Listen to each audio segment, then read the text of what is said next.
No vídeo de hoje, a gente vai conversar sobre um tema super interessante e que é um tema que toca demais meu coração, que é a astronomia cultural.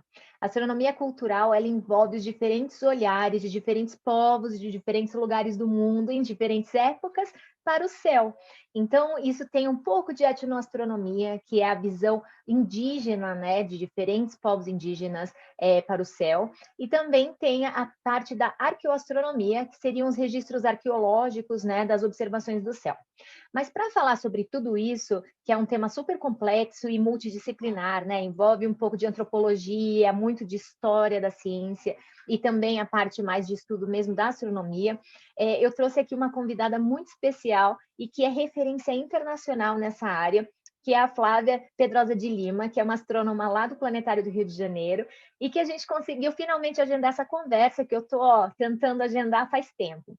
E eu estou feliz porque essa semana é justamente a semana da luta e da resistência indígena no Brasil, então a gente vai entender um pouquinho melhor sobre essa área tão linda da astronomia cultural. Então fica aí que eu tenho certeza que você vai gostar desse papo.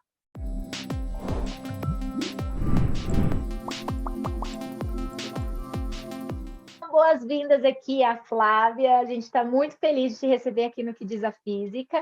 Eu vou ler um pouquinho aqui da sua descrição do Lattes, porque é assim, é um currículo incrível. Eu fiquei chocada de ver. Vou deixar o link aqui também para quem quiser acompanhar, até para ver onde pode estudar as coisas que a dona Flávia aqui estudou.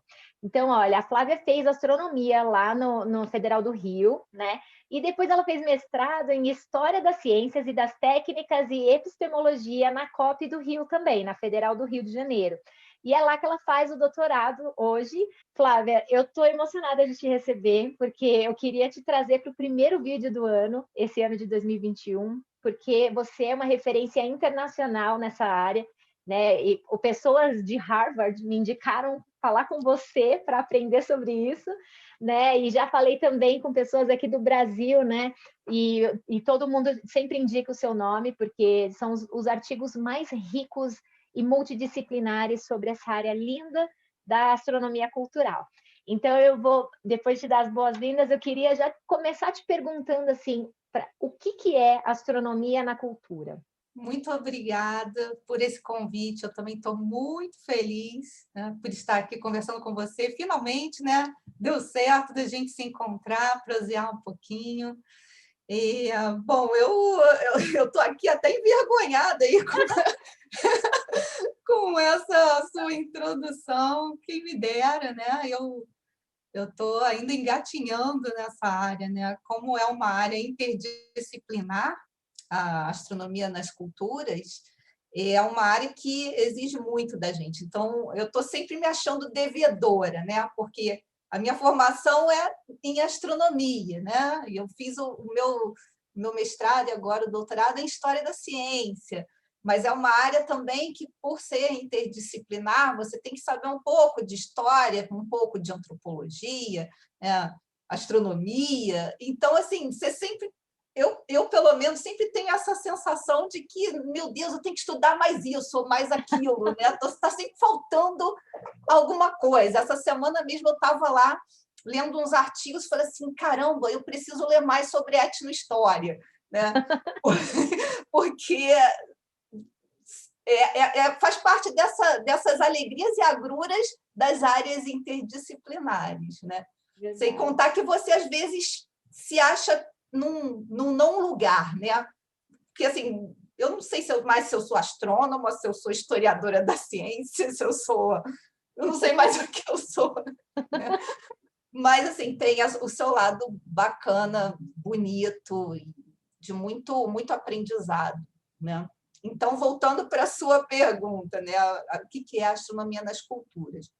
A astronomia nas culturas, ela busca entender, né, estudar como várias culturas ao redor do mundo observam o céu, observam os fenômenos celestes, como elas interpretam esses fenômenos, como esses fenômenos são aplicados em suas vidas cotidianas, né? Como é o seu calendário, suas constelações, os mitos, né? Como isso tudo está imbricado ali na vida desses povos, né? Dessas populações.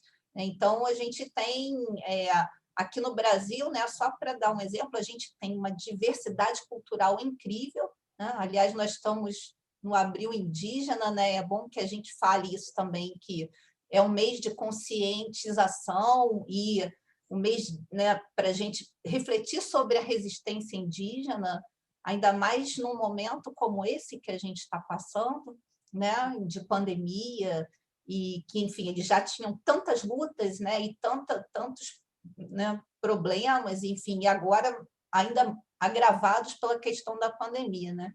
Então, é algo que a gente precisa realmente refletir, né, sobre essa questão indígena aqui no Brasil, principalmente nesse momento, né? E a gente tem aqui, então, mais de 200 etnias, né, com centenas de línguas aqui faladas aqui no Brasil. Cada povo, né, cada etnia é um mundo, né? Cada um tem sua própria cultura, sua língua, né, sua forma de observar o céu. Então, é muito lindo, assim, né, ver essa diversidade toda, que é tão pouco conhecida aqui no Brasil, que é tão pouco reconhecida, né? Totalmente ignorada, para ser bem sincera, né? Essa é uma área assim que eu me lembro quando eu participei das primeiras reuniões da SAB na minha vida, né, da Sociedade Astronômica Brasileira. Eu lembro que às vezes tinha um pôster assim lá no cantinho que falava alguma coisa, era sempre do mesmo grupo, né? E era assim um professor ou dois ali, um grupo muito pequeno que trabalhava com essa área, né, dentro da Sociedade Astronômica Brasileira. E fora então é totalmente desconhecido, né? E eu comecei, a gente fez um curso de capacitação para professoras baseada nos meus livros, Girls in Space, ano passado, e eu trouxe esse tema para a aula. E assim, a gente conversou com professoras de vários estados do Brasil, eram 25 estados mais Distrito Federal.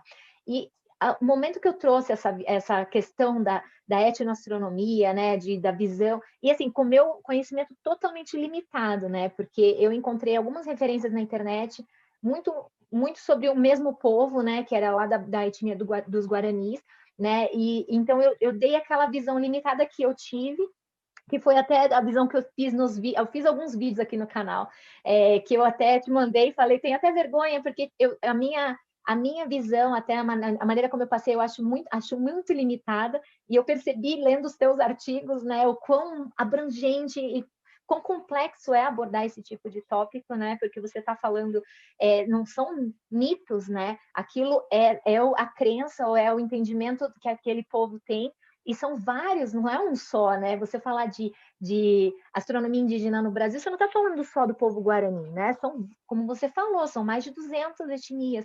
Então, assim, eu me senti até envergonhada de ter sido tão limitada ali, né, naquela minha apresentação, mas eu acho que aquilo foi a semente, assim, porque quando eu apresentei para as professoras, elas ficaram tão maravilhadas, e aí cada uma trouxe algum conhecimento que elas tinham regional ali. Então, tínhamos professoras de Manaus, tínhamos professoras do Nordeste. Então, assim, algumas foram trazendo informações, a gente até montou um documento com algumas dos saberes populares até, que vinham de algumas etnias indígenas até, próximas, né, a essas professoras, e que foi muito rico para a gente perceber o quanto a gente está conectado com o céu de diferentes maneiras, né? Às vezes similares, né?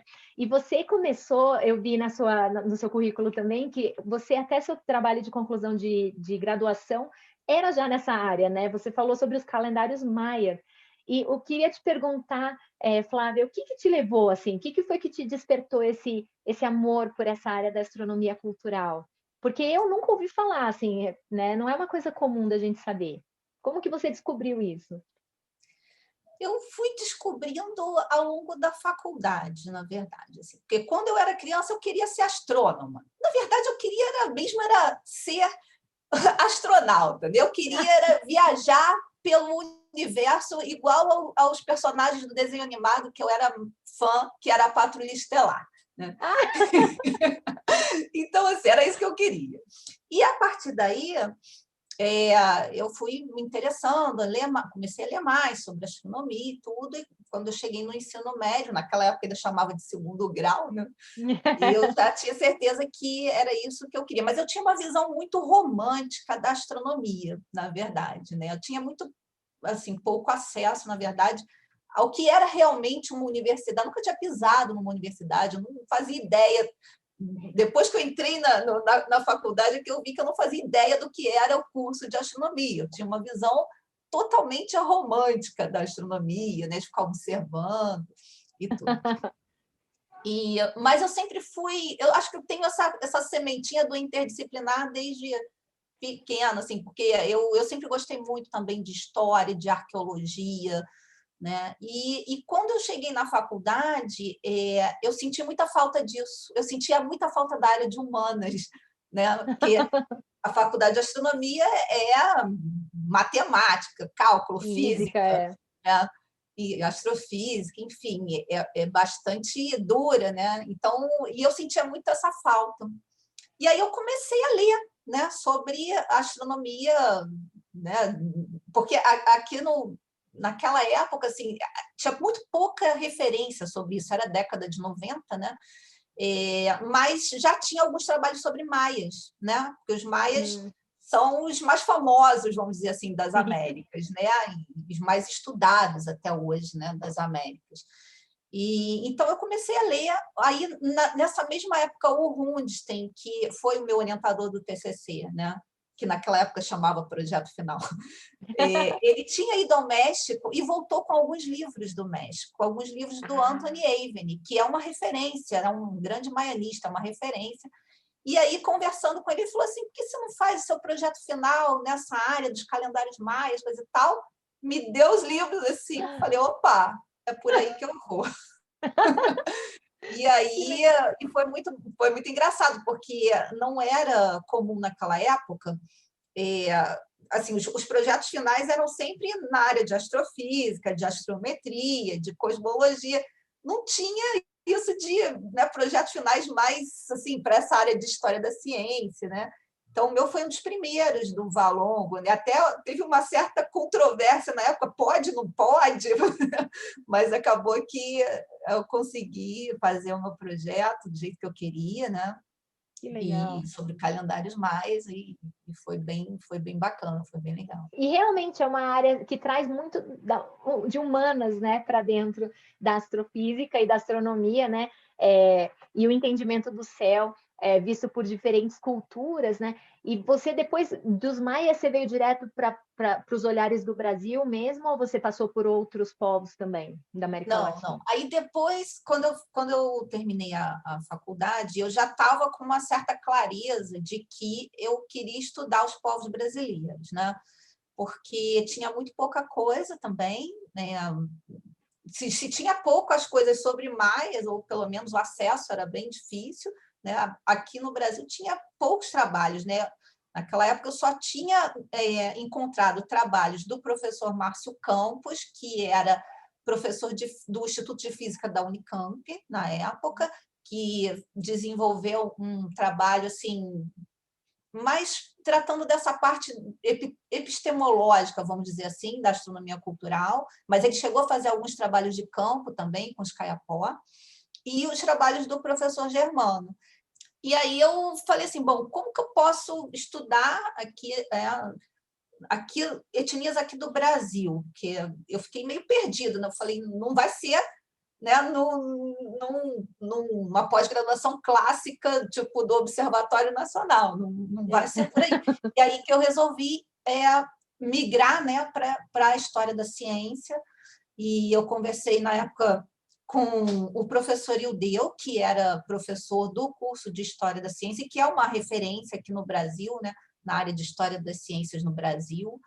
Ele ainda é o presidente da SBPC? Ele é o atual presidente da SBPC, né? Naquela época ele era professor também do curso de História das Ciências da UFRJ, né?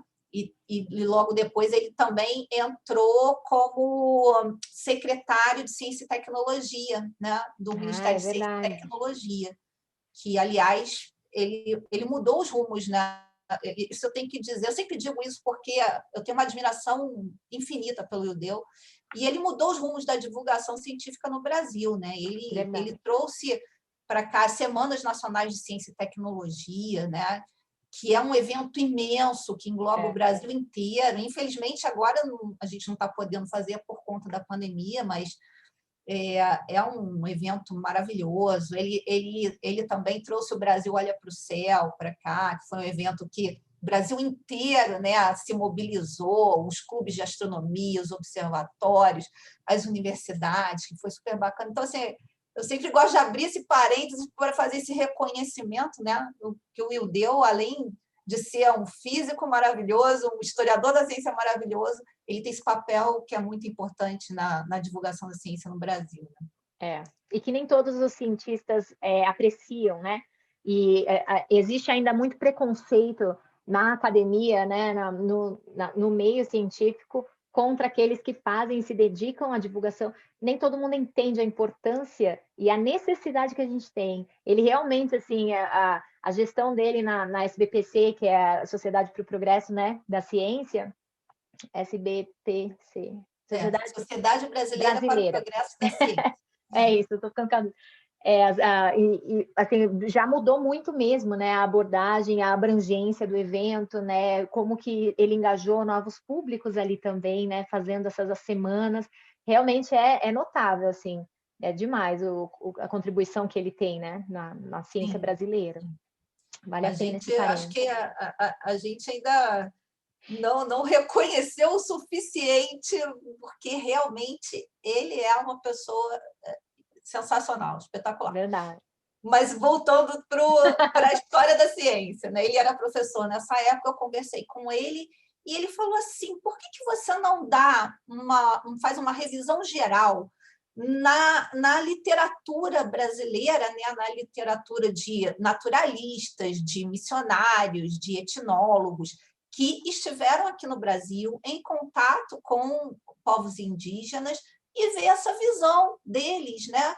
Se eles falam sobre isso, ver essa visão deles. E aí foi quando eu comecei a minha pesquisa do mestrado, né? Que foi justamente isso, né? E aí uma coisa que me impressionou muito é que você encontra documentos, né? Desde o século XVII, como, por exemplo, de um missionário chamado Claude d'Abbeville, um missionário francês, um capuchinho francês, né? Que esteve aqui no Brasil. Ele passou 4 meses aqui no Brasil, no Maranhão, e escreveu um livro belíssimo, História da Missão dos Padres Capuchinhos na Ilha do Maranhão e Terras Circunvizinhas. E esse livro é de 1614. E ele tem um capítulo inteiro dedicado, né, à astronomia tupinambá. Olha que lindo, é sensacional. Né? Então, eu peguei primeiro a versão em português do livro, uma tradução de 1945. Aí eu percebi umas coisas assim, parecia que estava faltando umas coisinhas e decidi ir na versão original em francês do século XVII, que foi um desafio, né?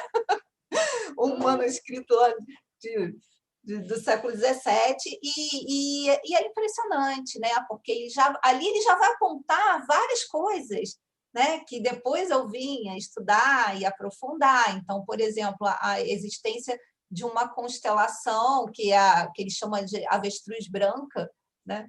Que na verdade não é um avestruz, porque aqui no Brasil não tem avestruz, né? É a EMA, é a nossa EMA, né? E ele fala avestruz branca, né? E aí chama a atenção já para uma questão muito interessante da astronomia indígena, né?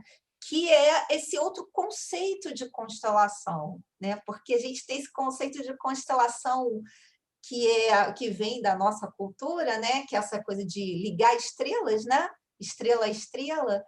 E né, para a astronomia indígena é bem diferente, porque eles levam em consideração essas manchas da Via Láctea, né? A Via Láctea, para quem não está familiarizado, né?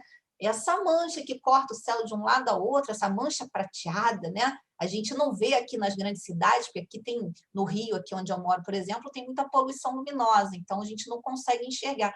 Mas quando a gente vai mais para o interior, né, para uma cidade pequena, longe das luzes das grandes cidades, a gente vê essa mancha prateada cortando o céu, que é lindíssima, é belíssima. Né? E ali, né, nessas nuances de cinza e de prateado, ali você vê formas. Né?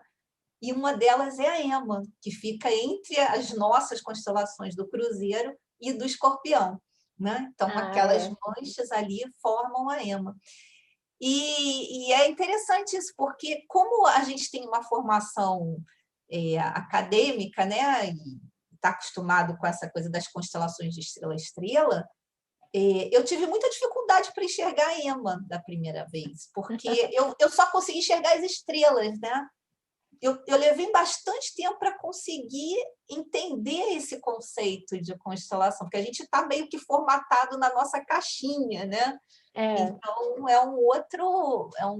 uma outra concepção, né, de enxergar o céu, enxergar as constelações. É demais. Aí eu estava lendo que as histórias relacionadas a essas constelações, né, tem tudo a ver a posição que ela está no céu, a cruz, na verdade, seguraria, né, a cabeça da Ema, e nesse documento que você citou, né, que ele já cita o conhecimento dos povos do Maranhão, né, dos Tupinambás, que eles já sabiam reconhecer pelo posicionamento do Sol, né, no horizonte, eles já conseguiam definir as estações do ano, né, que é um conhecimento antiquíssimo dos povos indígenas do Brasil, né, simplesmente baseados na observação do céu. As culturas indígenas, elas estão de uma maneira assim muito profunda ligadas à terra, né, aquele local onde, né, das aldeias, né, onde eles nasceram e vivem há séculos.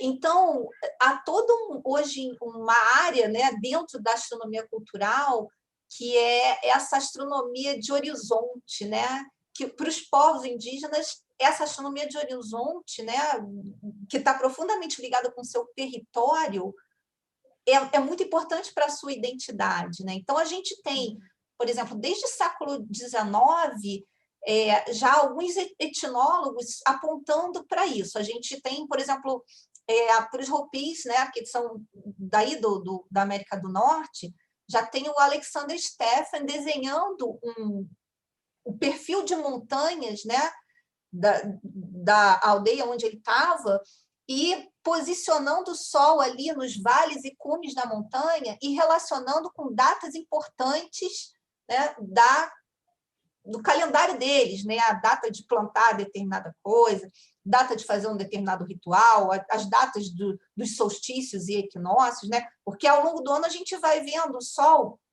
nascendo, né, ele não nasce todo dia exatamente no leste, né? Então, ele vai nascer no dia do equinócio, lá, por exemplo, 21 de março. Né? Então, ele está nascendo no ponto leste, aí ele vai se afastando daquele ponto, vai dar uma paradinha, aí volta, passa pelo ponto novamente, né, pelo ponto leste, depois vai para o outro lado, que é o solstício, e volta novamente. Né? Então, o Sol vai fazendo esse movimento, né, no horizonte ao longo do ano. Esse movimento, né, para lá e para cá, é uma das principais formas de se medir, né, a duração do ano, de se fazer um calendário baseado no Sol, um calendário solar. A maioria das culturas, né, fazem essa observação de horizonte, e geralmente muito ligada, né, muito entranhada com esse território em que ela vive. Né? Então, essa observação é muito importante, né, para praticamente todos os povos indígenas. Né? Então, além disso, a questão né, de alguns povos, por exemplo, veem lugares onde nascem determinadas estrelas. Né? Então, toda essa questão é muito importante. E os registros, eu imagino a dificuldade de se obter informações vindas diretamente dos povos indígenas, né? Porque as narrativas foram sempre desse francês que veio passar 4 meses, do alemão que passou não sei quantos meses no Brasil, né? Então, sempre foi muito eurocêntrica, né? É uma interpretação, a narrativa não veio dos povos indígenas, né? Você chegou em algum momento do seu trabalho, você falou agora que teve contato com os guaranis, como que foi essa interação, assim? E com quem a gente fala, se a gente quer diretamente uma narrativa da população que mora naquele território, né, da história deles, com pajé, quem que mantém essa sabedoria? Tem um pesquisador inglês, o Peter Burke, que ele fala isso, né? Num dos artigos dele, ele fala que aqui no Brasil tem 2 grandes lacunas na história. Né?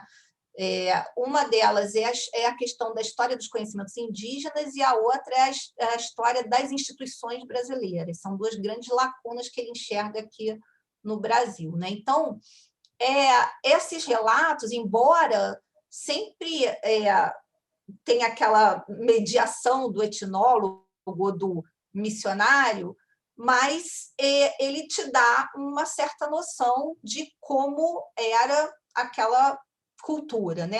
Claro que está muito distante do que seria o ideal, mas te dá uma certa noção, né? E aí você vai vendo como que isso se transformou ao longo da história. Então, por exemplo, eu tive contato com os Guarani no início dos anos 2000, foi na época do mestrado, né? E eu pude perceber muitas semelhanças, né, do que tinha nos relatos históricos dos Guarani, do D'Abbeville, com conhecimentos que os Guarani têm até hoje, né? Claro, tem algumas coisas que são um pouco diferentes, a língua é um pouco diferente, né? Mas alguma coisa, né, você nota que se perpetuou, né? Então, isso é bem interessante, porque o relato da Bíblia tem 400 anos, né? Então, é bem interessante você ver como algumas coisas você ainda, né, percebe até hoje, né? Embora sejam etnias diferentes, né? Embora seja um tempo bastante grande, né, entre o relato da Beville e os relatos atuais, né?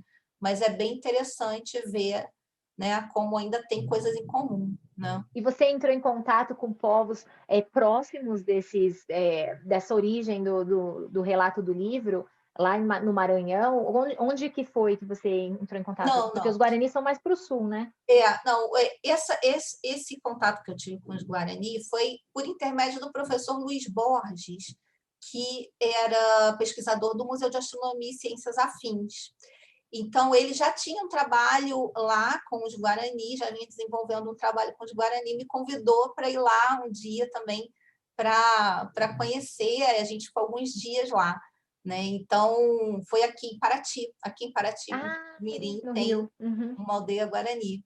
Que legal! E depois eu tive contato com, que agora já no doutorado, né, com os Cuicuro, do Alto Xingu.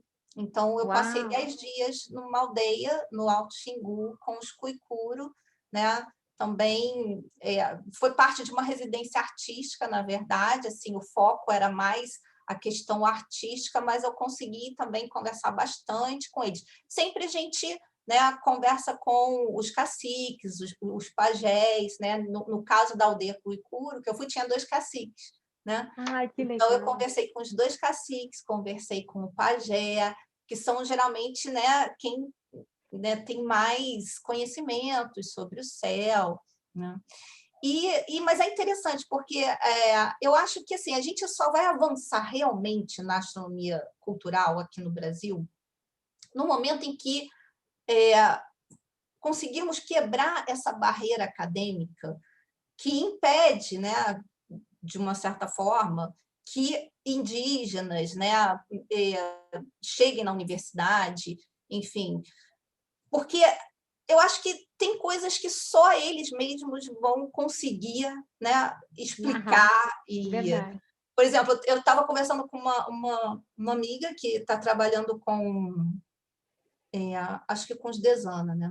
E ela estava me falando assim, Flávia, tem palavras que eles usam que a gente não sabe nem como traduzir para o português. São conceitos, na verdade, que não tem nem palavras para traduzir para o português. Assim. Então,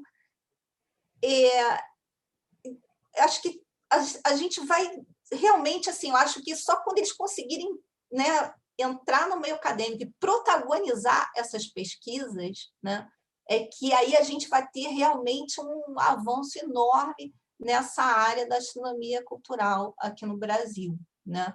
Porque ainda a gente vê muito poucos indígenas, né, na universidade, né? Muito poucos, né? E até a questão da identificação, né, como indígena, eu tenho seguido muitos indígenas nas redes sociais e aprendido muito com eles, né, e com elas. Sigo muito autoras indígenas, né, também, e tenho tentado ler, e realmente isso ampliou muito a minha visão, assim, da dificuldade até que às vezes a gente tem, né, porque no Brasil eles colocaram a história do pardo, né, e isso descaracterizou, né, e desmantela até um povo inteiro, né, a identidade de um povo. Então, até para eles se auto-identificarem, né, como indígenas e assumirem e tentarem levar e resgatar a cultura que foi apagada, né? Eu achei lindo, tem essa autora indígena chamada Julie, né, Dorrico, Julie Dorrico, que eu sigo e eu adoro, até assisti a defesa de doutorado dela em literatura na PUC aí, da onde que ela está, não sei se é no Rio Grande do Sul, mas ela usou um termo um dia, ela falou assim que a cultura indígena, a gente tem que parar de tratar a cultura indígena como se fosse algo que acabou, né, e que acabou no passado. Isso persiste, né, eles existem, e o que ela disse foi um apagamento temporário e que agora está reaparecendo, né? Então ela usou a analogia do eclipse, que eu achei muito emocionante assim ela ter falado, como se assim as narrativas todas que se sobrepuseram à narrativa deles, né? Até pela ausência de registros no papel, né? Então, assim, por exemplo, esse livro você teve acesso porque estava escrito e ficou documentado, né? E muitas das coisas culturais que não são escritas acabaram sendo temporariamente apagadas, mas pelo fato dos povos existirem, eles ainda estão disponíveis, né? Então, eu acho que realmente você sendo uma astrônoma na academia, na área, né? E eu espero que você tenha muitos alunos aí no futuro indígenas que tragam seus próprios olhares e sua voz, né? Para que a gente registre isso de uma maneira acadêmica, para que isso fique oficializado e não se perca nunca mais, né? Que a gente nunca mais apague as narrativas, né? E isso é muito bonito mesmo. E eu queria te perguntar também sobre a parte mais de arqueologia, né, da parte da arqueoastronomia. No Brasil, assim, existem muitos lugares que a gente pode observar esses monumentos. Eu nem sei se fala monumento arqueológico ou como a gente trata esse assunto, assim, que são esses registros de observações do céu aí do passado. Sim, deixa eu só retornar um pouquinho para o assunto anterior, que você tocou num ponto que eu acho muito importante, que é a questão do epistemicídio, né? Que há ainda, né, ao longo de todos esses séculos, né, de muitos conhecimentos indígenas que foram apagados, ignorados, por vezes apropriados, né? Então, a gente tem, por exemplo, muito do que os naturalistas escrevem em seus livros vem de conhecimentos indígenas, né?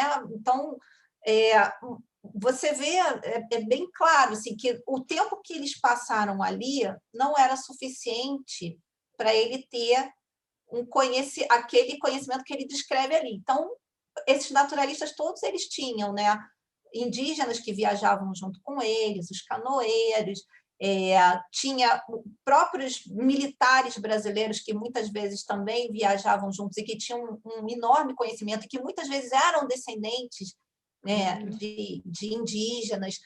Então, assim, eles beberam muito nessa fonte e isso geralmente não é acreditado, né?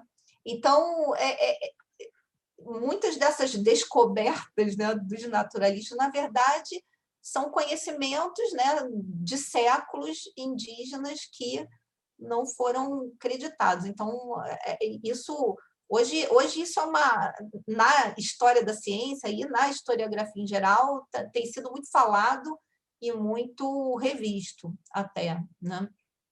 Então, essa questão, por isso que eu quis voltar nessa questão, porque essa questão do epistemicídio é bem séria, né? Mas voltando para a pergunta, né, que você tinha falado de arqueoastronomia, né? Arqueoastronomia, eu nunca entrei muito a fundo na parte de arqueoastronomia, mas aqui no Brasil a gente tem alguns sítios que são muito importantes, né? Então, a gente tem aqui, por exemplo, a Toca do Cosmos, que é um sítio que fica em Xique-Xique, na Bahia. É uma gruta, uma caverna, e ela tem uma laje, e nessa laje ela é toda pintadinha, né, como se fosse um céu estrelado mesmo.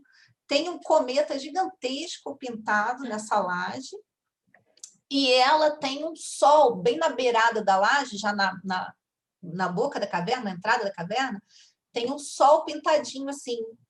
E esse sol tem um lagartinho do lado também, que é um símbolo solar também.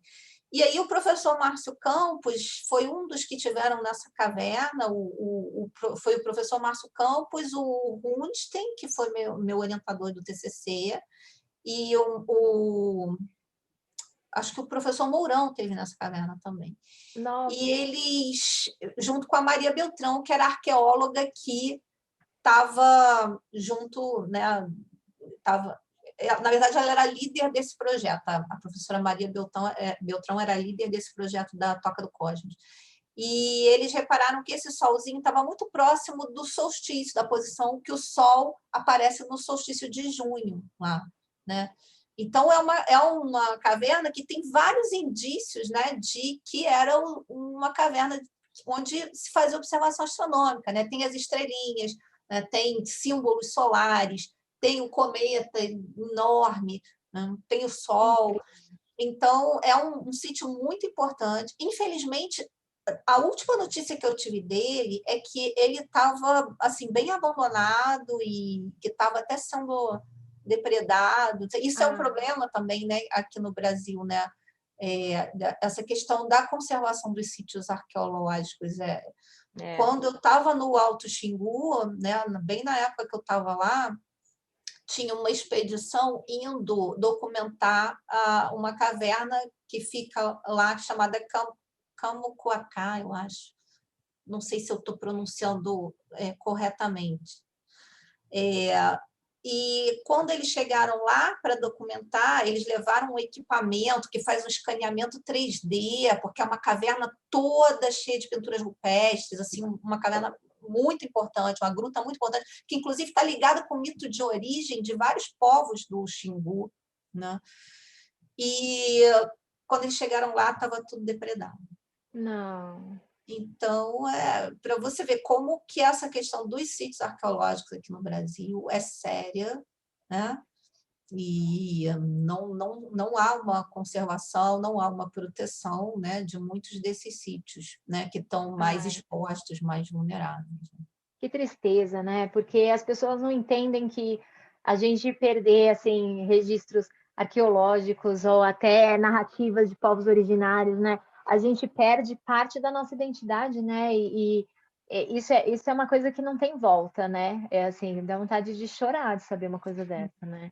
Muito triste. Inclusive, eles, quando essa equipe chegou, né, estava com alguns indígenas e eles ficaram muito abalados, né? Porque é algo que está profundamente ligado à cultura deles. É uma das cavernas que está ligada com os mitos de origem, né? Várias daquelas pinturas rupestres estão ligadas com esse mito de origem. Então, é muito triste, né? Um desrespeito, sabe? E eu acho que daí volta a questão da divulgação científica, né, Flávia? Eu acho que a gente tem que fazer essa conexão com a sociedade, né, para que as pessoas entendam o valor do conhecimento em todos os setores, né, e do conhecimento popular, do conhecimento indígena, do acadêmico, né, e que muitas vezes tem essas interfaces. E a gente tem que aprender a valorizar essas coisas, né? Hoje em dia existe essa guerra contra o conhecimento em geral, né? E que desdenha mesmo, né, dos registros e da importância que se tem, se isso não fala sobre a minha cultura ou a minha religião, então isso não vai ser validado, né? As pessoas têm essa coisa muito errônea do desrespeito, da intolerância, né? E da ignorância, é falta de entendimento que você está destruindo uma coisa sagrada, né, para aqueles povos que moram ali. E como que você bom, a gente sabe, né? O maior motor para esse tipo de ignorância é o dinheiro, né? A ganância. E realmente os indígenas, eles são os maiores protetores das terras, né? E da natureza. E a gente lutar pela resistência, né? E nos juntarmos a essa luta indígena, realmente é a gente promover a proteção do planeta e das culturas, né? Que foram desenvolvidas ali nos diferentes territórios, né? Eu acho que a gente precisa mesmo divulgar mais essas informações. E eu agradeço de novo o seu tempo aqui por ter disponibilizado e permitido essa conversa aqui entre a gente, porque esse é um tema que eu acho assim totalmente que realmente explode a minha cabeça, assim, porque eu acho tão lindo. Como você disse, é multidisciplinar, mas ele integra disciplinas que às vezes não se falam, né? Então é uma coisa muito rica, né? E muito difícil de trabalhar, eu acho, né? Então, é muito bonito mesmo, assim, eu sou fã de vocês dessa área, espero que cresça no Brasil, e que venham indígenas para trabalhar nessas áreas do conhecimento, né, para realmente salvar e proteger a cultura, né, e a gente quer escutar as narrativas deles, né, a gente quer ouvir e saber do valor que se tem e do entendimento que eles realmente têm hoje, né, porque esses povos indígenas estão aí, né, Então, para a aí, gente conversar. com E certeza.